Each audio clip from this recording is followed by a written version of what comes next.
శ్రీమద్భాగవతంలోని 303 పద్యం. పక్షులు తమ రెక్కలలో పక్షంబులు రాని పిల్ల పదువుల మమతన్ రక్షించిన క్రియ మీరలు పక్షీకరణంబుసేయ బ్రతికితి మిగదే. రెక్కలు రాని తమ పసికందుల్ని రెక్కల్లో దాచుకొని మమకారంతో రక్షించే పక్షుల విధంగా మీరు ఎంతో దాక్షిణ్యంతో మా పక్షం వహించి మమ్మల్ని రక్షించారు. శ్రీమద్భాగవతంలోని 304 పద్యం. మన్నారా ద్వారకలో నున్నారా ఎదువు లంబుజోదరు కరుణన్ గన్నారా లోకులచే విన్నారా మీరు మారి విధమిట్టిదియో. మహానుభావ, మీరు తీర్థయాత్రలు చేస్తూ ద్వారకకు వెళ్ళారా? వాసుదేవుణ్ణి కన్నారా? యాదవులంతా ఆ స్వామి అనుగ్రహం వల్ల సుఖంగా ఉన్నారా?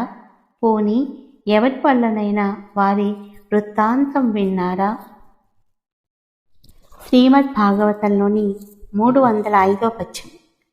అనవిని ధర్మరాజునకు నా విదురుండు సమస్తలోక వర్తనముక్రమంబు తోడా విశదంబుగ చెప్పి యదుక్షయంబు చెప్పిన నతడు గ్రశోకమున బెక్కిలు చుండెడినంచు నేమియున్ వినుమని చెప్పడయ్యే యదువీరుల నాశము భార్గవోత్తమా.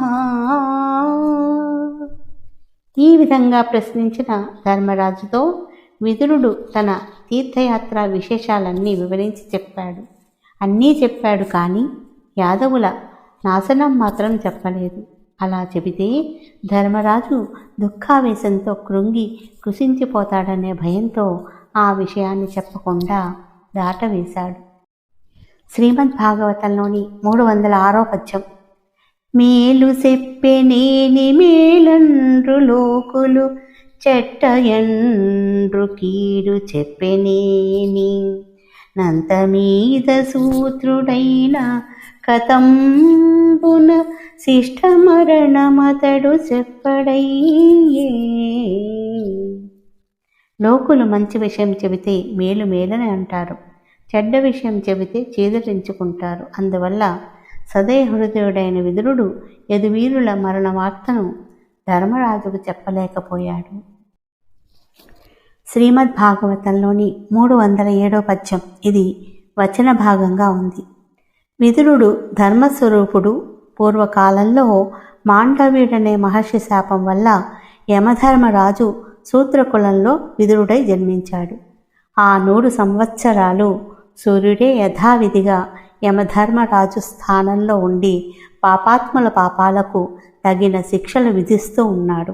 ఈ ప్రకారంగా ధర్మరాజు రాజ్యభారాన్ని స్వీకరించి దిక్పాలుర వంటి సోదరులతో కూడి కులదీపకుడైన మనవణ్ణి ముద్దు ముద్దుగా పెంచి పెద్ద చేశాడు. చాలా కాలం మహావైభవంతో సుఖంతో కాలం గడిపాడు.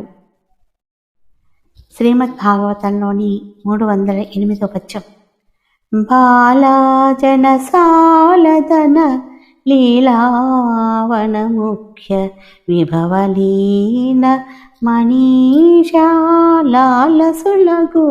మానవులను గాలము వంచించు దురవగాహము సుమతి.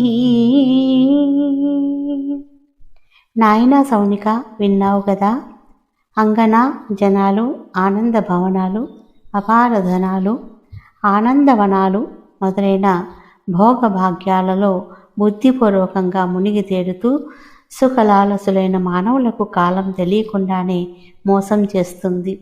వంచనాశీలమైన అటువంటి కాల ప్రవాహం దురవగాహం సుమ. శ్రీ గోపాలకృష్ణ భగవానికి జై.